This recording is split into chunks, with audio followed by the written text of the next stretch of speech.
Hi hello ಎಲ್ಲರಿಗೂ ನಮಸ್ಕಾರ.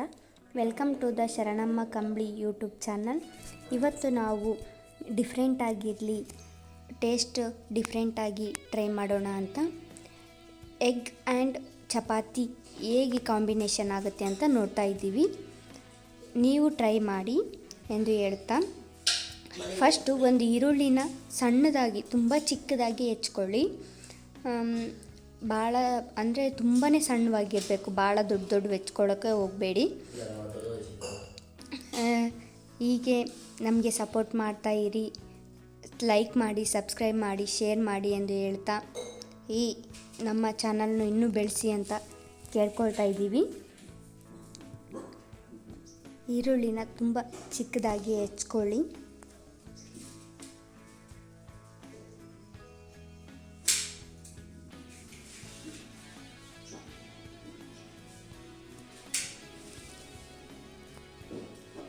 ಹೆಚ್ಕೊಂಡಾದ್ಮೇಲೆ ಒಂದು ಬೌಲ್ ತೊಗೊಳ್ಳಿ. ಆ ಬೌಲ್ ಒಳಗಡೆ ತತ್ತಿನ ಒಡೆದಾಕಿ, ಎಗ್ನ ಒಡೆದಾಕಿ ಅದ್ರ ಒಳಗಡೆ ವೈಟ್ ಪೀಸ್ ಬೀಳ್ದೋ ಇರೋ ಥರ ಹಾಕಿ, ವೈಟ್ ಪೀಸ್ ಏನಾದರೂ ಅದರೊಳಗೆ ಬಿದ್ದರೆ ಸ್ವಲ್ಪ ತೆಗ್ದಾಕಿ ಹಾಕ್ಬಿಟ್ಟು ಅದಕ್ಕೆ ಒಂದು ರುಚಿಗೆ ತಕ್ಕಷ್ಟು ಉಪ್ಪು ಹಾಕಿ, ನಾವಂತರೂ ಒಂದು ಅರ್ಧ ಸ್ಪೂನ್ ಹಾಕಿದ್ದೀವಿ. ನೀವೆಷ್ಟು ಯಾವ ಥರ ನಿಮ್ಮ ರುಚಿ ಇರುತ್ತೆ ಹಂಗೆ ಹಾಕಬೇಕು. ನಾವು ಅರ್ಧ ಸ್ಪೂನ್ ಹಾಕಿದ್ವಿ, ಅರ್ಧ ಸ್ಪೂನ್ ಸಾಕು. ಮತ್ತು 1 ಸ್ಪೂನ್ ಖಾರ ಹಾಕಿದ್ದೀವಿ. ನೀವು ಖಾರ ಜಾಸ್ತಿ ತಿಂತೀರಾ ಅಂದರೆ ಜಾಸ್ತಿ ಹಾಕ್ಬೋದು. ನಾವು ಕಡಿಮೆ ತಿನ್ನೋದಕ್ಕೆ 1 ಸ್ಪೂನ್ ಹಾಕಿದ್ದೀವಿ. ಮತ್ತು ಅಲ್ಲಿ ಹೆಚ್ಚಿರೋ ಒಂದು ಈರುಳ್ಳಿನ ಹಾಕಿ, ಸಣ್ಣದಾಗಿ ಹೆಚ್ಚಿದ್ರಲ್ವ ಅದನ್ನು ಹಾಕಿಬಿಟ್ಟು ಚೆನ್ನಾಗಿ ಅದರೊಳಗಡೆ ಮಿಕ್ಸ್ ಆಗೋ ರೀತಿಲಿ ಮಿಕ್ಸ್ ಮಾಡಿ.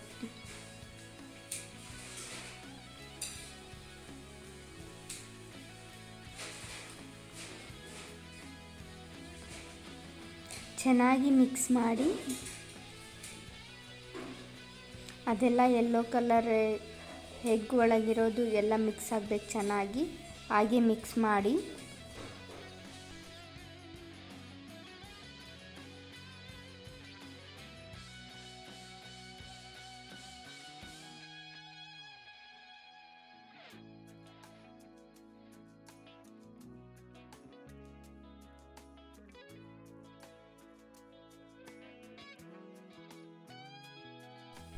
ಮಿಕ್ಸ್ ಮಾಡಿದಾದಮೇಲೆ ಹಂಚನ್ನ ಗ್ಯಾಸಿನ ಮೇಲೆ ಕಾಯಕ್ಕಿಡಿ. ಅದು ಒಂದು 5 ನಿಮಿಷ ಕಾಯಬೇಕು ಚೆನ್ನಾಗಿ. ಕಾಯ್ದಮೇಲೆ ಫಸ್ಟು ಎಣ್ಣೆ ಹಾಕ್ರಿ. ಎಣ್ಣೆನ ಹಂಚಿಗೆ ಸವರಿ, ಚೆನ್ನಾಗಿ ಎಲ್ಲ ಕಡೆನೂ ಸವರಿ. ಆ ಎಣ್ಣೆನ ಒಂದು ಕಡ್ಡಿಯಲ್ಲಿ ಬಟ್ಟೆ ಸುತ್ತಿ ಚೆನ್ನಾಗಿ ಹಂಚು ಸುತ್ತಲೂ ಸವರಬೇಕು.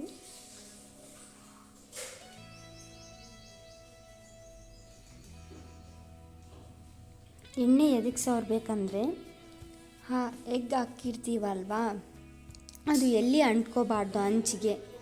ಎಣ್ಣೆ ಮೇಲೆ ಹಾಕಿದರೆ ಅದು ಬೇಗನೆ ಬಂದುಬಿಡುತ್ತೆ, ನಾವು ಒರೆಸ್ಕೋಬೋದು. ಒಂದು ವೇಳೆ ಎಣ್ಣೆ ಹಾಕದೆ ಹೋದರೆ ನಾವು ಒರೆಸೋಕ್ಕಾಗಲ್ಲ, ಅದು ಅಂಟ್ಕೊಂಡ್ಬಿಡುತ್ತೆ. ಅದಕ್ಕೋಸ್ಕರ ಎಣ್ಣೆ ಹಚ್ಚಿ ಆಮೇಲೆ ಎಗ್ಗೆಲ್ಲ ಮಿಕ್ಸ್ ಮಾಡಿರ್ತೀರಲ್ವ, ಈರುಳ್ಳಿ, ಎಗ್, ಖಾರ, ಉಪ್ಪು ಹಾಕಿ ಅದನ್ನು ಹಾಕಿ ಚೆನ್ನಾಗಿ ಹಾಕಿ ಅದನ್ನ ಒಳ್ಸಾಡಿ, ಅಂದರೆ ಎಲ್ಲ ರೌಂಡಾಗಿ ಬರೋ ರೀತಿಲಿ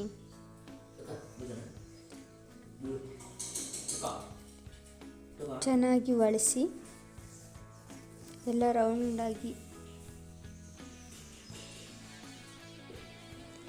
ನೀವು ಒಂದೇ ಎಗ್ಲ ತುಂಬ ದೊಡ್ಡದಾಗಿ ಮಾಡ್ಕೋಬೋದು. ಎಲ್ಲ ರೌಂಡಾಗಿ ಚೆನ್ನಾಗಿ ಸುತ್ತಾರ್ದಕ್ಕೆಲೆ ಹಾಕಿಬಿಟ್ಟು ಮಾಡ್ಕೋಬೋದು.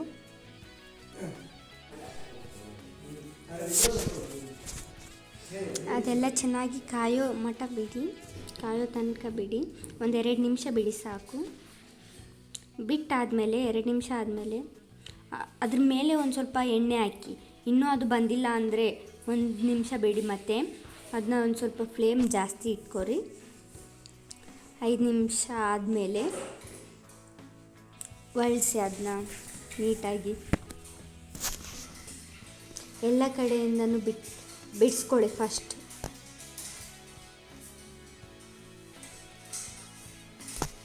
ಬಿಡಿಸ್ಕೊಂಡು ಬಳ್ಳಿ ಸಾಕಿ ಅದನ್ನ ಒಳಸಿಂದ ಅದು ಕೆಳಗಡೆನೂ ಚೆನ್ನಾಗಿ ಬೆನಿಬೇಕು.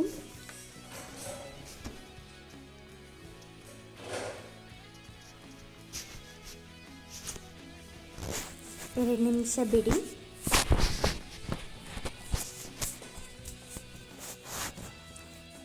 ಎರಡು ನಿಮಿಷ ಬಿಟ್ಟಾದಮೇಲೆ ಅದನ್ನ ಮಡಚಿ 1 ನಿಮಿಷ ಬಿಡಿ. ಅದಾದಮೇಲೆ ಮತ್ತೆ ಒಳ್ಳಿ ಅದಾದಮೇಲೆ ತೊಗೊಂಡು ಪ್ಲೇಟಲ್ಲೇ ಇಡಿ. ಪ್ಲೇಟಲ್ಲಿ ಇಟ್ಕೊಂಡ್ಮೇಲೆ ಅದನ್ನ ಸ್ವಲ್ಪ ಸೈಡ್ಗಿಟ್ಟು ನೀವು ಚಪಾತಿ ಮಾಡ್ಕೊಳ್ಳಿ. ಚಪಾತಿನ ಮಾಡ್ಕೊಳಕ್ಕೆ ಬರುತ್ತೆ ಅಂದ್ಕೊಂಡಿದ್ದೀನಿ, ಇಲ್ಲಾಂದರೆ ನೆಕ್ಸ್ಟ್ ವೀಡಿಯೋ ಯಾವಾಗಾದರೂ ಹೇಳ್ತೀನಿ ಚಪಾತಿ ಮಾಡೋದು ಹೇಗೆ ಅಂತ. ಮತ್ತು ಅರ್ಧ ಚಪಾತಿ ತೊಗೊಳ್ಳಿ. ಒಂದು ಚಪಾತಿ ಪೂರ್ತಿ ತೊಗೊಳಕ್ಕೆ ಹೋಗಬೇಡಿ. ಅರ್ಧ ಚಪಾತಿ ತೊಗೊಂಡು ಪೂರ್ತಿ ಎಗ್ ತೊಗೊಳಕ್ಕೆ ಹೋಗಬೇಡಿ, ಸ್ವಲ್ಪ ಎಗ್ ತೊಗೊಳ್ಳಿ. ಎಗ್ ತೊಗೊಂಡು ಚಪಾತಿ ಒಳಗಡೆ ರೌಂಡ್ ಮಾಡಿ ಟೇಸ್ಟ್ ಮಾಡಿ ಹೇಗಿದೆ ಅಂತಂದು ಕಮೆಂಟ್ ಮಾಡಿ.